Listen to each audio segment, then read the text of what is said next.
Hello दोस्तों, स्वागत है आपका अपने यूट्यूब चैनल पर। आज हम VMOU जो कोटा यूनिवर्सिटी है वहाँ का सेकंड सेमेस्टर का जो एग्ज़ाम होने वाला है, राजस्थान हिस्ट्री का, जो पेपर होने वाला है, राजस्थान इतिहास का, जिसका पेपर कोड है HI02। तो उसका जो 2024-25 में जो पेपर आयोजित हुआ था, जो पुराना पेपर है, जो ओल्ड पेपर है, प्रीवियस ईयर्स पेपर, उसके उसको सोल्व करने वाले हैं। इसी के आधार पर पेपर बनता है। आपको क्लास को एंड तक जरूर देखना है, क्योंकि कई बार प्रश्न रिपीट हो जाते हैं, तो आपको पूरा आंसर प्रश्न भी मिलेगा। तो प्लीज़ वीडियो को लाइक शेयर जरूर कीजिए और चैनल को सब्सक्राइब कर दीजिए। तो चलो देखते हैं किस प्रकार का पेपर आया था और इसका सॉल्यूशन क्या था, आपको किस प्रकार पेपर हल करना है परीक्षा में। तो चलो देखते हैं। सबसे पहले हम ये एक जो 3 सेशन में दिया हुआ है, खंड अ, जिसमें आपको सभी प्रश्नों के उत्तर देने हैं। आप अपने उत्तर को प्रश्नानुसार एक शब्द एक वाक्य या अधिकतम 30 शब्दों में परिसीमित कर सकते हो। मतलब कि 2 अंक का एक प्रश्न होगा ये। इस प्रकार आपको प्रश्न दिए हुए थे। जो पुराना पेपर है इसको बता रहा हूँ मैं, इसके बाद में इसके आंसर देखेंगे। ये देख सकते हो पुराना पेपर किस प्रकार आया। खंड ब आया था, जिसमें लघु उत्तरीय प्रश्न पूछे गए थे। इसके बाद में ये खंड स आया। इस प्रकार का पेपर आपके 2024-25 में पूछा गया था। तो अब आगे देखते हैं, इसका सॉल्यूशन देखते हैं। तो चलो खंड अ का सॉल्यूशन शुरू करते हैं। प्लीज़ वीडियो को लाइक शेयर जरूर करें और चैनल को सब्सक्राइब जरूर कर लें। तो प्रश्न नंबर 1, इसका पॉइंट 1, ताज उल मुआसिर का लेखक कौन था? ये बता दूं मैं आपको। ये ये देख लो, ये प्रश्न पूछा है ताज उल मुआसिर का। इस प्रकार पूरा सॉल्यूशन देखेंगे, प्रश्न और उत्तर सहित। तो ताज उल मुआसिर का लेखक कौन था? तो उत्तर हो जाएगा ताज उल मुआसिर के लेखक थे हसन निजामी। ये प्रश्न कई बार पूछा गया है, इस बार भी रिपीट हो सकता है। हसन निजामी, अच्छे तरीके से याद रखना है हसन निजामी का नाम। पॉइंट नंबर 2, प्रश्न 1 चलेगा, उसके पॉइंट दिए हुए हैं। पॉइंट 2, पॉइंट 3, जैन ग्रंथ कुवलय माला के लेखक का नाम बताइए। तो कुवलय माला लेखक के उद्योतन सूरी है। इनका नाम याद रखना है, उद्योतन सूरी, जो कुवलय माला के लेखक है। पॉइंट नंबर 3, पुरातात्विक स्थल आहड़ के उत्खननकर्ताओं के नाम लिखिए। जो आहड़ सभ्यता है उदयपुर में, उसके उत्खनन करता कौन कौन से हैं? तो HD सांकलिया, नाम याद रखना है HD सांकलिया का। ये कई बार प्रश्न पूछा गया है कॉलेज एग्जाम में, VMOU कोटा में। पॉइंट नंबर 4, दिवेर के युद्ध के बारे में लिखिए। तो उत्तर है 1582 ईस्वी में महाराणा प्रताप के और मुगल सेना के बीच दिवेर का युद्ध हुआ। किस किस के बीच हुआ? महाराणा प्रताप और मुगल सेना के बीच हुआ। इसमें महाराणा प्रताप की विजय हुई और मेवाड़ में मुगल प्रभाव का बड़ा झटका लगा।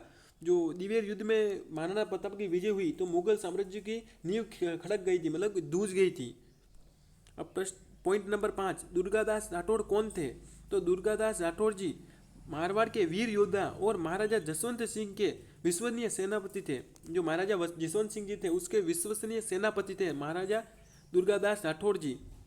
इन्होंने मारवाड़ की स्वतंत्रता के लिए संघर्ष किया था। वीर दुर्गादास राठौड़ ने आपके कंपटीशन एग्जाम में भी पूछे जाते हैं। इनकी बहुत बड़ी कहानी है, आपको अच्छे तरीके से याद रखनी है। जो कंपटीशन एग्जाम में पूछी जाती है, आपको कॉलेज से इसका कोई लेना देना नहीं है। खंड अ के और जैसे कि और प्रश्न बचे हुए, जैसे कि छठा प्रश्न VI, मोतीलाल तेजावत कौन थे? तो उत्तर है मोतीलाल तेजावत राजस्थान के प्रसिद्ध आदिवासी नेता और समाज सुधारक थे। तो समाज सुधारक थे मोतीलाल तेजावत जी आदिवासी में।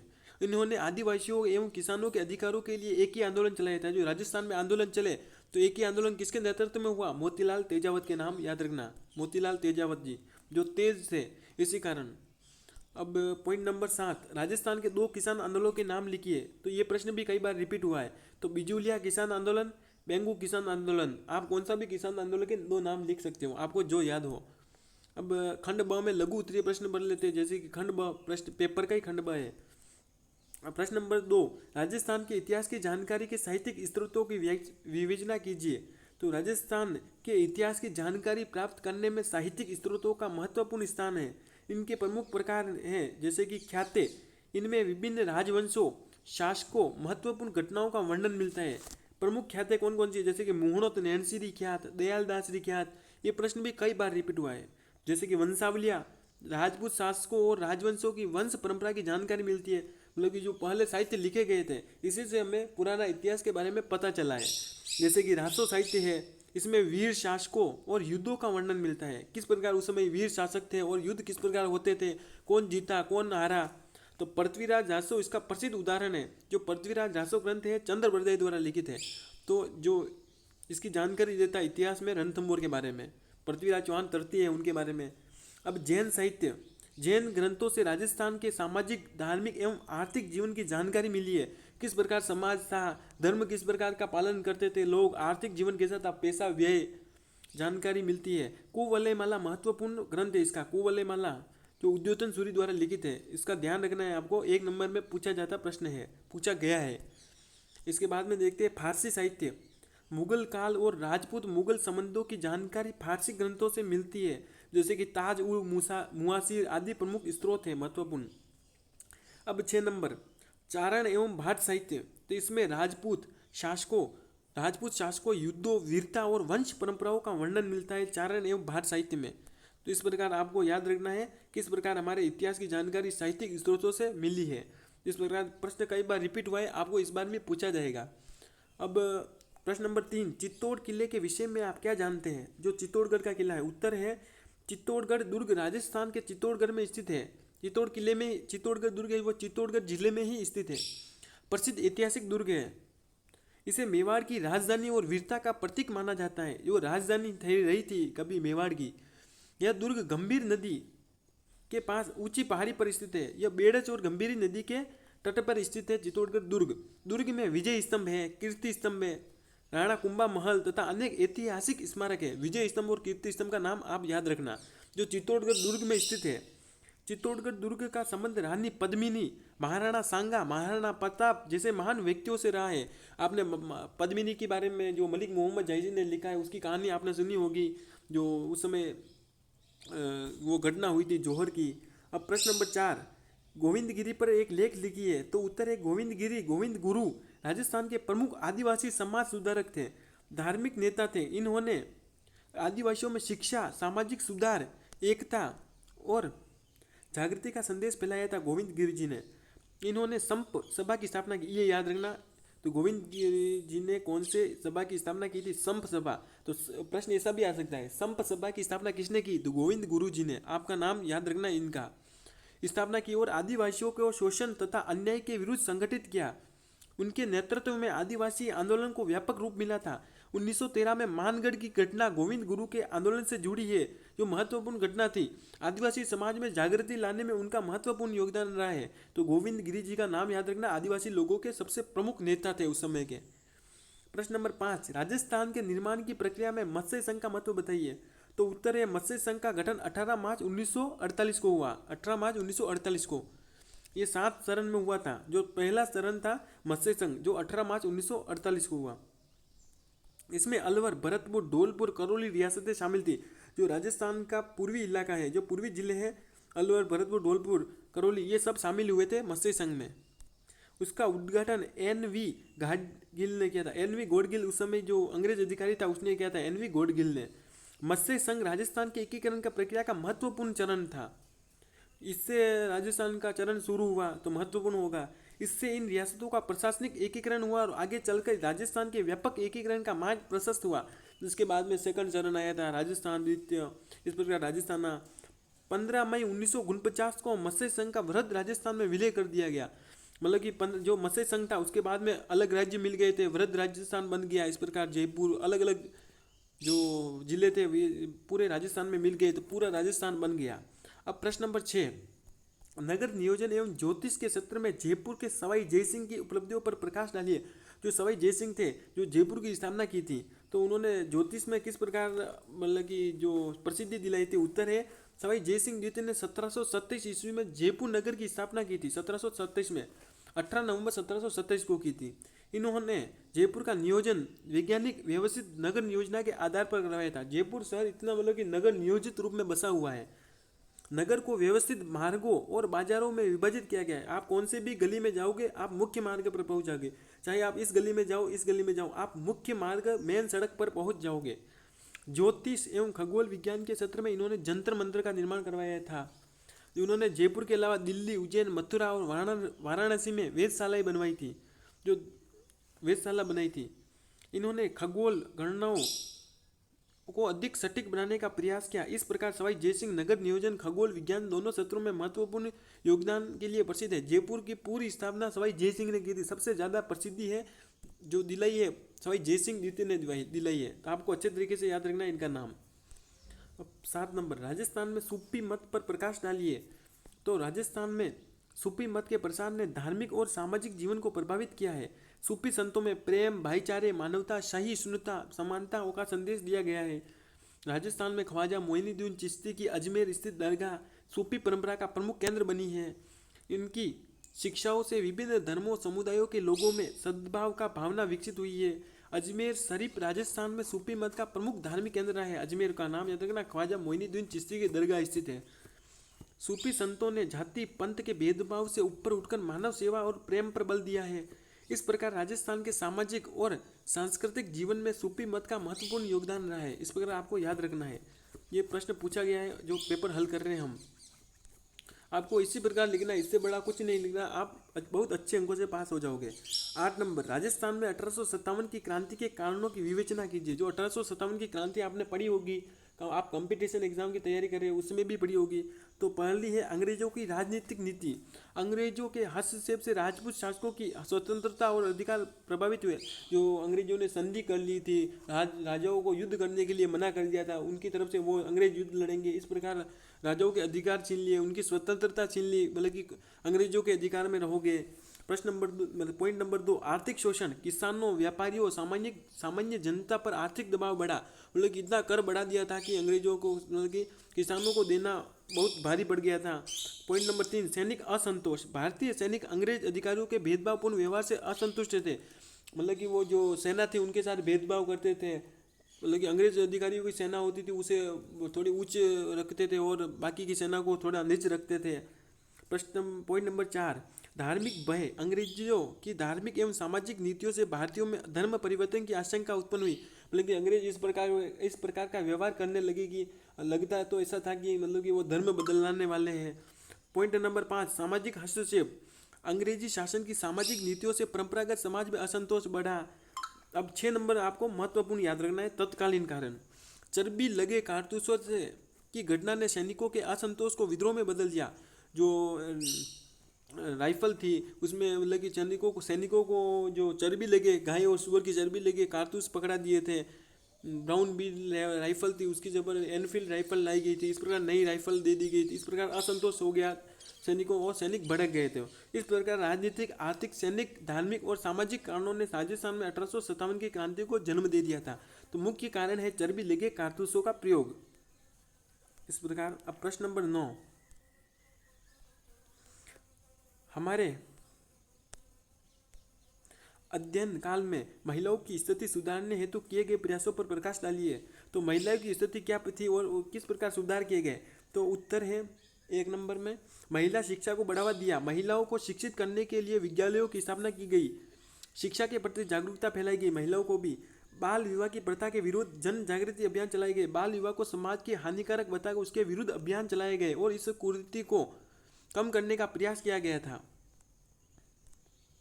पॉइंट नंबर 3, विधवा पुनर्विवाह को प्रोत्साहन किया गया। विधवाओं को पुनर्विवाह को सामाजिक स्वीकृति दिलाने के लिए सुधारकों ने सक्रिय भूमिका निभाई। मतलब कि कोई महिला विधवा हो गई है तो वापस विवाह कर सकती है। पर्दा प्रथा विरोध में सामाजिक जागृति उत्पन्न की। पर्दा प्रथा को महिलाओं के प्रगति में बाधक बताकर इसके विरोध में जागरण फैलाया गया। इस प्रकार मतलब महिलाओं को किस प्रकार स्वतंत्रता दिलाई गई थी, सुधारने की स्थिति है जो बताई गई है। पॉइंट लिखने हैं हमें। दहेज प्रथा और सामाजिक कुरीतियों के विरुद्ध आवाज उठाई गई। दहेज प्रथा, छुआछूत, नशाखोरी जैसे कुरीतियों के विरुद्ध समाज में जागरूकता फैलाई गई। आज भी हमारे समाज में इस प्रकार की जागरूकता फैलाई जा रही है, जैसे कि आप समझ सकते हो। महिलाओं को शिक्षा एवं सामाजिक अधिकारों के प्रति जागरूक किया गया। महिलाओं को उनके अधिकारों के प्रति जागरूक कर दिया गया। उन्हें समाज में सम्मानपूर्वक स्थान दिलाने का प्रयास किया गया था। स्वतंत्रता आंदोलन में महिलाओं की भागीदारी बढ़ी थी। महिलाओं ने स्वतंत्रता आंदोलन में सक्रिय भाग लिया और सामाजिक परिवर्तन में योगदान दिया था। महिला संगठनों एवं सुधार संस्थाओं ने महिलाओं में आत्मनिर्भरता और जागरूकता का विकास किया। विभिन्न महिला संगठनों, सुधार संस्थाओं ने महिलाओं को आत्मनिर्भर, सशक्त, जागरूक बनाने का महत्वपूर्ण भूमिका निभाई। इस प्रकार महिलाओं को इन प्रयासों से राजस्थान में महिलाओं की सामाजिक, शैक्षिक, सार्वजनिक स्थिति में धीरे धीरे सुधार हो गया। अब प्रश्न नंबर 10, ये प्रश्न भी कई बार रिपीट हुआ है। तो प्रश्न नंबर 10, कालीबंगा संस्कृति की मुख्य विशेषताएं क्या है? तो कालीबंगा सभ्यता राजस्थान के हनुमानगढ़ जिले में गग्गर नदी के तट पर स्थित एक महत्वपूर्ण सिंधु सभ्यता है। जो सिंधु घाटी सभ्यता थी उसी की एक शाखा है कालीबंगा। पुरातात्विक स्थल है, यहाँ से हड़प्पा एवं पूर्व हड़प्पा संस्कृति के महत्वपूर्ण प्रमाण मिले हैं। तो कालीबंगा संस्कृति की प्रमुख विशेषताएं क्या है? तो नगर नियोजन, नगर योजना, यहाँ सुनियोजित नगर व्यवस्था के प्रमाण मिले हैं। किस प्रकार नगर को बसाया गया है। 2 नंबर, दुर्ग एवं निचला नगर, नगर 2 भागों में विभाजित था। दुर्ग जो ऊपर होता था और निचला नगर में लोग रहते थे। दुर्ग में बड़े बड़े सामंतशाही मतलब कि अमीर लोग रहते थे। पॉइंट नंबर 3, कृषि के प्रमाण, कृषि के प्रमाण मिले। जूते हुए खेत के प्रमाण कालीबंगा की महत्वपूर्ण खोज है। पॉइंट नंबर 4, अग्निवेदियाँ, धार्मिक अनुष्ठानों में अग्नि पूजा के प्रमाण मिले। किस प्रकार वो अग्नि की पूजा करते थे, मतलब कि यज्ञ करते थे। पॉइंट नंबर 5, मकान, पक्की एवं कच्ची ईंटों से बने मकानों के अवशेष मिले हैं। किस प्रकार पक्की ईंटों के मकान होते थे उस समय, कच्ची ईंटों के मकान होते थे। 6 नंबर पॉइंट, जल निकासी किस प्रकार होती थी, नालियाँ किस प्रकार बनाई जाती थी, नालियों एवं जल निकासी की व्यवस्था प्रमाण मिले हैं। 7 नंबर पॉइंट, मृद बांध, विभिन्न प्रकार के लाल एवं काले रंग के मृद बांध मिले हैं। जिस प्रकार देख सकते हो किस प्रकार के मृद बांध थे। मोहरे एवं उपकरण, मतलब कि पत्थर, तांबे तथा अन्य पदार्थों के उपकरण प्राप्त हुए। मतलब कि ये मोहरे देख सकते हो किस प्रकार का चित्र बना हुआ, ये इसे मोहर कहते हैं। इसके बाद में देखते हैं पॉइंट नंबर 9, धार्मिक जीवन, अग्निवेदियों से धार्मिक अनुष्ठानों की जानकारी मिली है। महत्व, कालीबंगा से प्राप्त पुरातात्विक सामग्री राजस्थान में सिंधु सभ्यता के विस्तार और विकसित जीवन शैली का प्रमाण देती है। कालीबंगा सभ्यता देख सकते हो।